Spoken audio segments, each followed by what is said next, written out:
Welcome to the intersection of technology, cybersecurity, and society. Welcome to ITSP Magazine. Knowledge is power, now more than ever.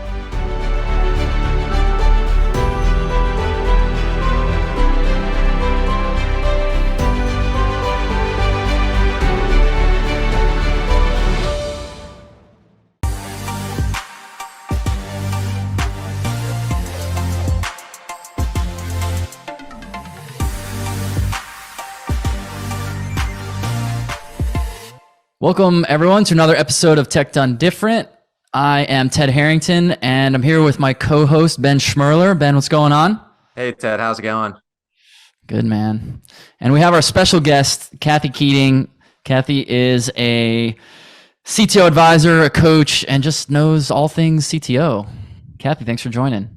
Happy to be here, Ted. I'm excited to talk about this problem that you and I were chatting about recently, this idea that early stage startups have a problem around filling the CTO role. Can you maybe enumerate what the problem is and we can dig into how we solve it?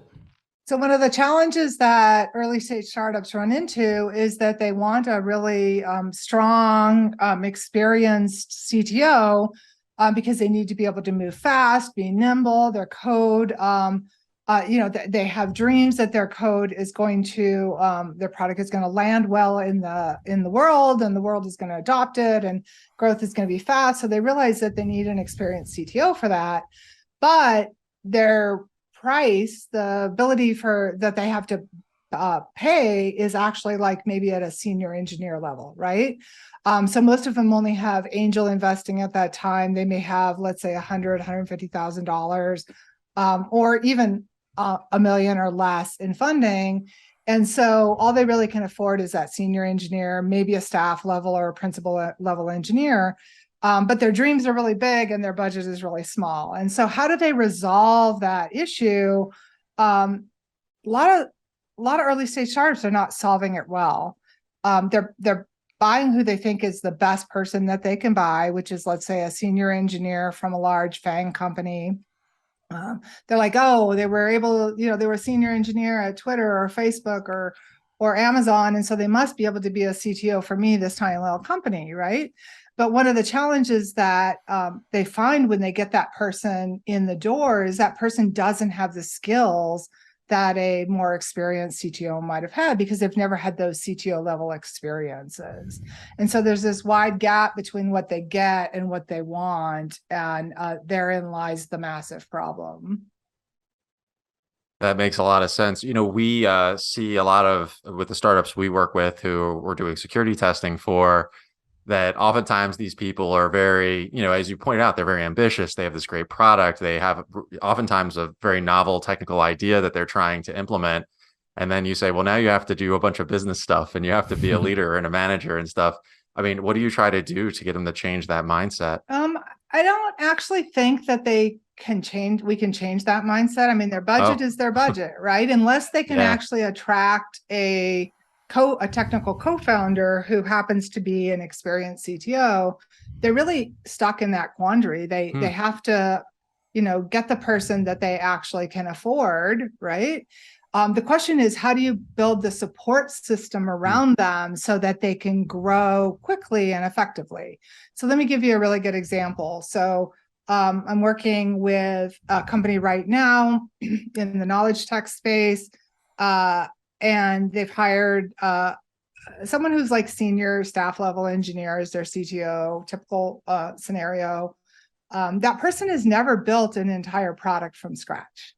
They've been part of a team that built a product, but they've never been in charge of building a product from scratch. And so now that person, while they're a great programmer, great leader, great engineer, and they can architect well, they've always architected in partnership with other people, but now they're architecting on their own. And so what can you do in that case is like, what support system can you put around them? Well, what I like to say is like, bring in an advisor or a coach, few hours a month, and to really partner that person so that they have a sounding board for all those things that they've never done before, right? Every founder out there, first-time founder out there, they're doing things every day that they've never done before, but the CTO is the one that never gets the support system, right? Typically, you have boards and investors and mentors. If you've gone through an accelerator program, you have tons of mentors around you. But almost all of that mentorship and advisory work is channeled directly to the CEOs, the CFOs, sales and marketing, but it's very rare that any of that advisory typically is channeled to the CTO. So the CTO at a startup is often left on their own, right? And so one thing a early stage startup can do is actually channel some of that advisory support system to that CTO, so that CTO, the startup CTO, can really grow and understand how to tackle all those challenges they've never tackled before. Ben and I have certainly run into that same challenge you described of big dreams and small budgets. Yeah. That would be a really good book title, actually. Big dreams and small budgets. So for clarity, for people who are listening who are maybe themselves not CTOs or not senior engineers or don't know the difference, what are the key differences between this type of person you're saying that early stage startups can afford and the skills that a CTO needs to have in order to be successful? Yeah, great question. So like I was mentioning before, the senior engineer has never really built something from scratch, right? They have often, and of course, some of this is stereotypes, because so there'll always be somebody who's outside of the boundaries. But often they get their direction directly from their existing boss or product. And so they know exactly what they're going to build, right? They might have to architect it or whatever, but the feature definition is really well defined, right? For someone who's at, let's say, that startup, and even like tapping into that staff level, you're always getting work directed to you that other people have already strategized to determine the tactical direction. And now all of a sudden you're in this startup CTO role and you have none of that, right? So you have to really build that skill, which a CTO eventually builds, is like big sky thinking, hearing something from the business, a problem that a customer needs to solve, and turning that into a technology solution is a real art that a CTO over time starts to craft. And you really don't start that crafting that strategic blue sky thinking as a engineer until you really get into like technical lead positions, managers, directors, architect level roles. And it's not a skill that you can build overnight, right? These days I can hear, 30 seconds of a business problem and I can craft a technical solution. Like that's a skill it took me years to build, right? And so like CTOs, experienced CTOs have really crafted that skill. Another skill that an experienced CTO has really built over the years of experience is this ability to talk to the business in the way the business needs to hear what they're saying. Versus when they talk to their technical team, they're talking very technical. When they're talking to the business team, they're talking strategy and business, right? And that is a skill that I often don't see even start to be built until like principal or manager level engineers. And so when we have expectations as founders that our startup CTO that we hired is going to magically be able to talk to the business, it just doesn't work that way, right? It's a skill that they need to build in the moment, and they're going to need to build it fast if they're going to take on a early stage startup CTO role. That's really interesting. And it sounds like you're going to come to people who were just given maybe a really nice role, leadership position, and you might be coming to them and saying, hey, you need to develop these skills, these other things. Do you find that most people are very open to that advice? Do there are people a little guarded about it? Do you have to sort of make it easy for them to consume this stuff? I know, a lot of these people who are leaders, maybe, you want to be careful about how you guide them along. Is that ever an issue with personalities? Yeah, there's a lot of issues with personalities. Like, oh, I know what I know how to be an engineer, right? And of course, I think there's this impression that when we're taking on an early stage startup CTO role is like, I know how to code, right? Early stage startups, it's all about code, but it's not all about code, right? And I think the thing we need to understand as engineers is that the role of the CTO as the company grows dramatically changes, right? So yes, if you're the first technical person at a company, you are the engineer, whatever your title is. You're going to be coding, right? But you're also going to be partnering with business people who don't know how to tell you what they want, right? They have ideas and big dreams, but they don't know how to turn that into direction for you, right? So immediately out of the gate, even though you're the coder, you're really stretching your skill set to really be, in a way, play the product role, right? Where you can take the business's ideas and turn them into tech plans, right? And so the moment we walk into those early stage, I'm the first coder situations, we are already stretching the boundaries of all of our experience. And that's where I think it's really important to not say, oh, I know what to do, to have that ego, but actually say, I'm a sponge. I need to learn. I need to grow. And I recognize my job is that I need to be a catalyst within the organization to proactively, work with my partners to be able to determine what it is we want to create, right? And so the more proactive, continuous learning approach that we take to these roles, the more effective you'll be in that job. Well, Ben and I are certainly proponents of the idea of engaging outside experts to help you with niche specialty needs you have. A shameless plug for ethical hacking, but not to divert. So as we think about this type of person who is joining an organization and maybe they haven't yet done the CTO type role, but they're certainly capable of developing into that, how do we measure whether or not they have achieved it? How do we know? How can we say that they have truly risen into this CTO capability, and how long does that take? Oh boy, that's a really hard question to answer. Do you give them a certificate that says honorary CTO? It's a little trophy, crown on their head. You have passed. You have graduated. I think it's important to understand, how do you master what my business needs at this level of business, right? So like I was mentioning, you're an early stage startup, you have 1, 2, 3 people on your team. At that point, you're needing to master, I have great code base, I'm doing trunk-based development, I've got feature flags, I'm building fast, I'm running lean, I know what a proof of concept is. Like, these are the fundamentals, CI/CD, all those things that are fundamentals around driving a good organization from what I call the 4 key tenets of the CTO role, which is speed. How fast can we move? Shield, how much are we protecting our business, right? So really ensuring, not just from a cybersecurity perspective, but also from future-proofing our company, right? The tech that we're building. Sales, are we doing proof of concepts? Do we understand MVPs? How are we handling product? So I said speed, shield, and sales. And then the 4th is stretch. How are we stretching ourselves? How are we continuously growing, right?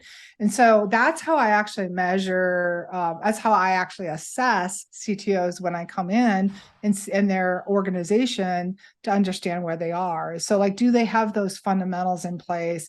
Are they proactively thinking about speeds, sales, shielding the company, and stretching themselves, right?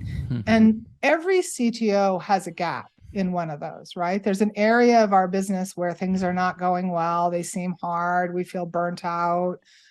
We don't know how to fix them, right? And that's where those advisors can really come in and help them.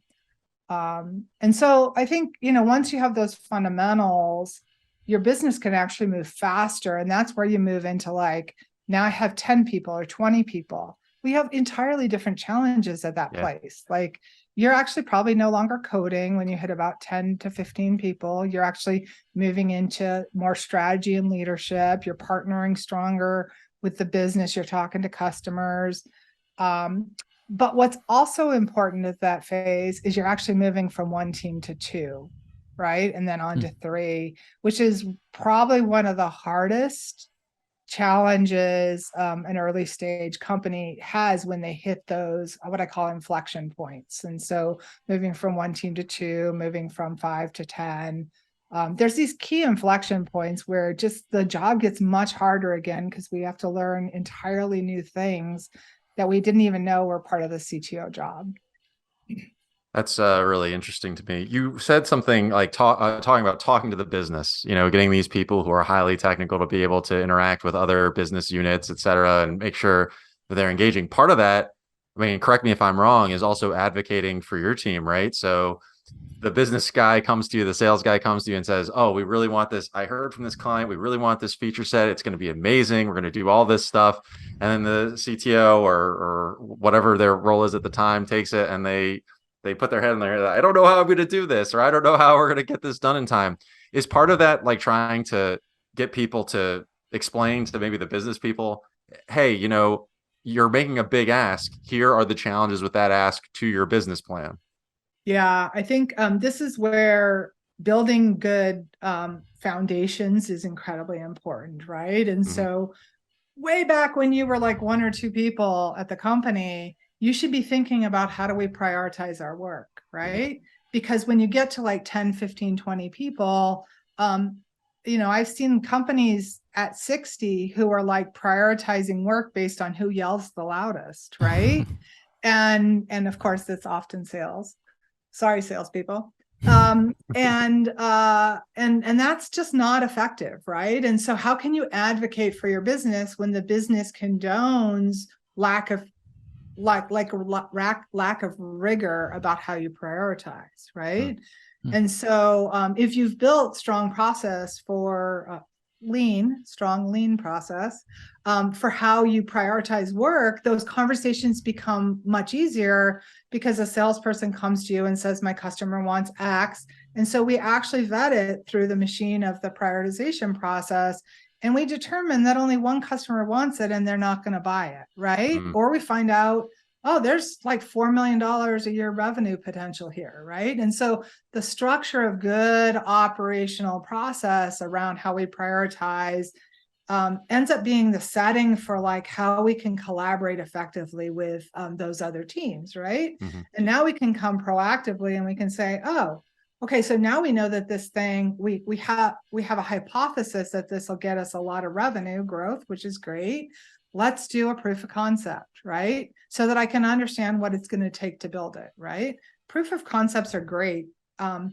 A lot of businesses don't like it because they want all engineers to just be doing feature work all the time. Yeah. But wouldn't you as a business leader want to spend $5,000 to determine how long it's going to take to do something? Or would you rather just throw your people blindly at something and find out it took 4 times longer than you thought to build it and you missed your opportunity, right? So proof of concept lets us spend a little bit of time and energy to find out, hey, okay, we know exactly how to do this and we have a really clear understanding of what it's going to take, right? And then you go off and build the whole product in a much more productive way, right? But like I can advocate for that when I have healthy, transparent trust across all those other parts of the organization.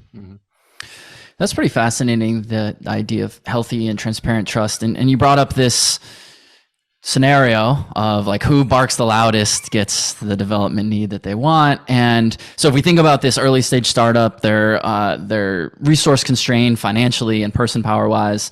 They've got this senior engineer, maybe they're working with an outside coach such as yourself to help advise this person on how to level up their skills. And they're in that situation. And sales is saying, we need this. And this senior engineer is like, how do I do this? How does a company navigate those trade-offs between what customers are demanding or prospective customers are demanding and the roadmap that's already been laid out by the team? Yeah, I think if we're really operating as a lean business, like lean, agile, not doing agile, but being agile, business, we should be willing to shift our roadmap if our analysis of the new situation leads us to believe that we should, right? So I'm a big fan of like what are called now, next, later roadmaps, right? So now is the thing we've already committed to, right? So yes, those things are immutable, right? We've already made commitments to these things. These are the things we're building now. But what's next is actually open for interpretation. Yes, your roadmap actually says, these are the things we know today that are next. But those should be able to shift around and be flexible and moving if we've done the analysis and determined something is going to serve our customers better, right? And so on that next column of your roadmap, you might find that you insert something over another, and obviously you're not making commitments into that next. You're really just saying this is directionally where we're going. And then of course on the now, next, later, the later is really like, this is just like dreams, right, on your roadmap. And those are really going to move a lot, right? Based on what you learned today might change what you thought you knew yesterday. And I think that mentality is really important for an early or a mid-stage startup to be able to be willing to flex and extend and change our minds, because that's how a company succeeds, right? Is through those minor pivots and shifts that help us follow where our customers are directing us to go. But it really requires that mind shift for all of the leaders in the organization to be willing to, have that trust and those transparent conversations that really allow us to say, I should be able to challenge you and say, hey, I don't believe that's X is as important as Y, right? And here's why. And really bringing data to the equation to be able to say, okay, the data doesn't support your argument. Let's go find data that does, or maybe that becomes a lower priority. That's really cool. Do you, I'm just kind of curious. So like I was looking at your LinkedIn, your website and such, and you have so much experience, all these endorsements from people doing all this stuff, not just in consulting, but like in your past life when you're actually doing these things within companies. So like, I'm just kind of curious, like what got you into sort of making the shift and saying, now I want to bring up others, I want to, bring the skills that I have as a leader, as a CTO to people who could need it. Like, was there like some sort of trigger point that got you into that? Well, I've always been someone who really wanted to tackle the hard things. Like the early half of my career was like doing first, building firsts that really took the market in their space. And so I just feel like not a lot of technologists have those kinds of experiences where they can actually go into, industries or problem areas that have never been solved before, right? We're seeing it a little right now with generative AI, but and I just feel like I had so much of those great experiences early in my career. About mid-career, when I started to become a leader, I realized it was really important to inspire those that worked for me, because if I inspired them, gave them opportunities, they did incredible work, right? So the second half of my career, I actually have founded, I'm on my fourth company. I've done consulting, I've built product, and throughout all of those, I really appreciated all the people who really advised and supported me. And so as I was getting that advice and support, I really shifted to giving that to everyone around me as well. And so I've been a mentor and a coach for many people for about 8 or 9 years. And as my second company was acquired in 2021, and that really started to shift my mindset to say, it's an opportunity for me to, let's say, not do the work as much as teach the work, right? So over the last probably 6-8 months, I've started to shift into running my own business. I actually have 2 businesses right now. One is my, consulting, advisory, and coaching. And then I also am building a really structured framework to how to teach CTOs to grow. And I partnered with somebody to do that. It's called CTO levels. And just really focusing my time now on giving back. Like I've always been someone who gets filled up by giving back. That give first mentality. It's probably because I got it from Techstars. That's one of their mantras. And when my second company went through Techstars, I really embraced that idea of giving back, and it fills me up. And if I can spend all my time supporting other people to be successful, I've had a lot of success in my life. I'd like to give some of that back. So awesome. I love that. What a good note to end on. You certainly have been giving so much of your time and wisdom here today. So we're really grateful to have had you on the show. Is there anything you want to leave our audience with as we wrap up? No, I'm just, I think the biggest thing is always be learning. That's been my mantra forever, is to always be open, always be desiring to learn and grow. And when you're open to that, the possibilities present themselves. Love it. Kathy Keating, the CTO whisperer. We appreciate your time. I like that. You can put it on your business card. Yeah. That's what I'll call myself. Yeah.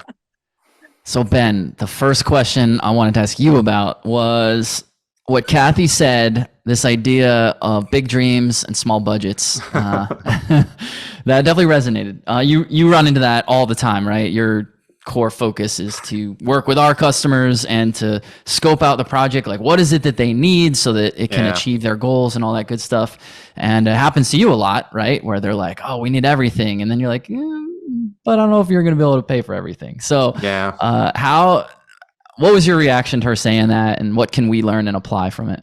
It's, it's sort of a chuckle, because when somebody says something that resonates with you, and Kathy said many things that did, you sort of go, yep, that's what it's like. The truth is, when I'm talking to somebody and they have these big ideas and such, and I sort of get a sense pretty quickly that the budget isn't going to support it, you have to get to the concepts of choice and value and what actually matters.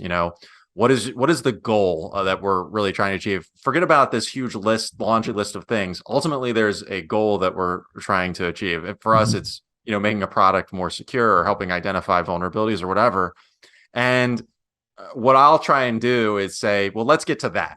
You listed out these 10 things, but really what you care about is identifying the critical vulnerabilities in your product, for example. Maybe that's what they're looking for. And what can we do with the resources available to achieve that? And by the way, sometimes we have to be blunt and say, you're asking for something on a budget that maybe is not going to work, and maybe we need to readjust our plans accordingly. The worst thing you can do, particularly in a security capacity, is just saying, yeah, it's good, no problem. Yeah, it's great. Whatever you do, you don't want to be a yes person and just go along with something that somebody says. You have to focus on the goal first and then work your way from there.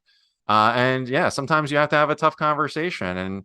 But usually when things are close enough, you can find ways to make a compromise and get the goal across, or at least come up with a roadmap so that when the budget comes, you can achieve some of these other things. You're talking a bit about, and so did Kathy, this idea of priorities. And I think there's an inherent flaw with that word, which is that by definition, priority is singular, but we use it in plural. So when someone sits down and says, all right, these are my priorities, and they list like 5 things or 3 things, or even anything that's more than one. How do we parse out what really is the number one thing, and how critical is numbers 2 and 3? I mean, you're really good at that. How do you sort that out for people? I think what you have to try and do is outline what their priorities really mean. By you listing these 10 things out, do you really understand what you're asking for? Kathy talked about talk to the business was what she said. I wrote it down. Talk to the business. And so if someone gives you these 10 ideas about all these things they can do, and you sort of know that it's going to be a big problem, you sort of have to outline it and make it clear why, and make it clear that it's not some bias, or that you don't want to do it, or that it's not good for business or something, or for my business. It's more about saying, okay, here are the reasons why this is a challenge. And now we have to make choices together. And I've made my case for you. I put all the facts out there for you. and I'm your ally here. I'm trying to help you. It's not that I want to say no. It's that I want you to understand what you're asking for.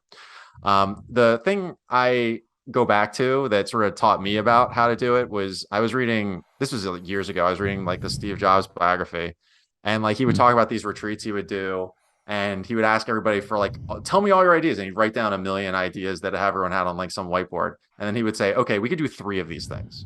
Like he would just say like, this is what we can do, but we're going to do those 3 things really amazing. And if it worked for like Apple, it could work for a lot of organizations. If you took any organization and said, we have 3 initiatives we want to do this year, and these are big picture initiatives, and we can manage them, you can't imagine how much success that will lead to. But if you're too distant and you're too spread out and you're too, everything is a priority, everything's important, you're really not going to achieve anything the way you really expect. So you have to make some tough choices. You have to be willing to say, these are the things that are important. But it's up to us as advisors to help lay out what that means.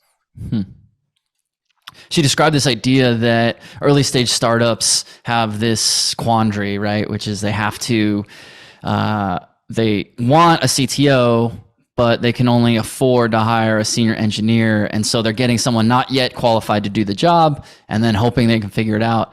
And that is in fact a problem. But I also found myself really intrigued by that because I mean, that's in a way, that's kind of how we hire people, right? We want to hire people who have aptitude and say, let's just grow you into your role. Now, obviously there's some roles that you hire them at the level of experience you already need, but then there's a lot where we like grow them. What was your reaction to that idea? Well, first of all, it resonated with me a lot because we've talked to guests on this show who have been thrown into that position. I was doing this thing and I was in coding and all of a sudden I became a CTO and like I had to wing it. I had to figure it out. So that was absolutely true. But as far as, figuring out how to deal with, maybe you can't get everything you want out of a candidate. What I would say is you sort of, I guess I would call it like looking at the DNA of a person, like what kind of person are we dealing with? Let's say you're finding that's, that senior engineer or whatever, and you want to upgrade them to a CTO over time. I think what you really have to ask is, who is the person I'm hiring?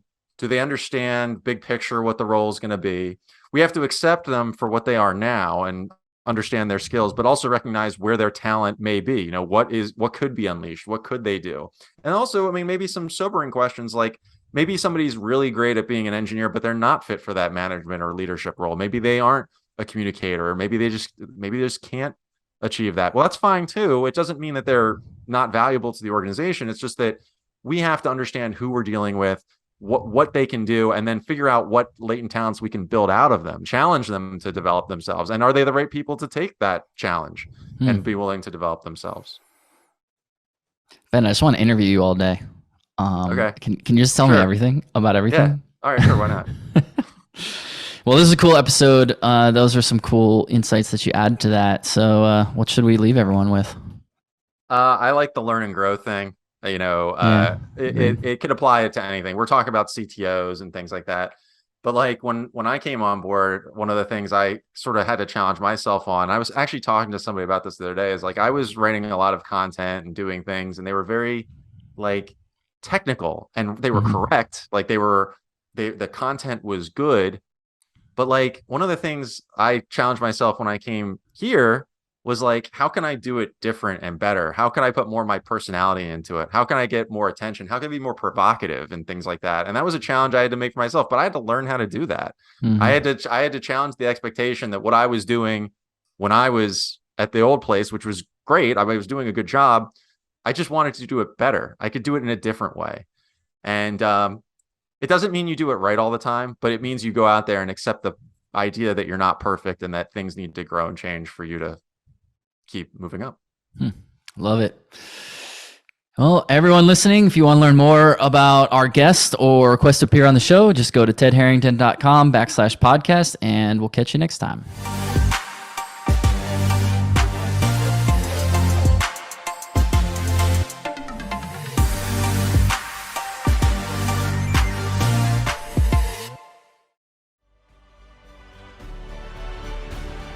We hope you enjoyed this conversation. If you learned something new and this story made you think, then share ITSP Magazine with your friends, family, and colleagues. If you represent a company and wish to associate your brand with our conversations, sponsor one or more of our columns. We hope you will come back for more stories and follow us on our journey. You can always find us at the intersection of technology, cybersecurity, and society.